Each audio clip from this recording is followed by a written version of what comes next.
মহেশতলা কাণ্ডে কালীঘাটে তুলসী গাছ নিয়ে প্রতিবাদ দেখালেন বিজেপি রাজ্য সভাপতি ডক্টর সুকান্ত মজুমদার। পুলিশ তাঁকে গ্রেফতারও করে।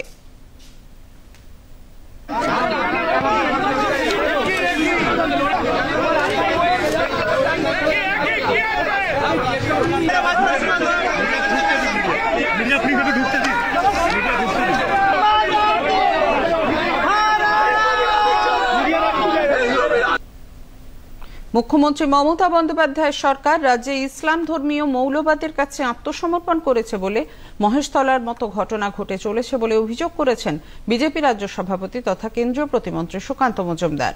মমতা বন্দ্যোপাধ্যায় ভোট ব্যাংকের জন্য এই সাম্প্রদায়িক শক্তির সামনে আত্মসমর্পণ করেছে, এই জামাতপন্থী শক্তির সামনে আত্মসমর্পণ করেছে।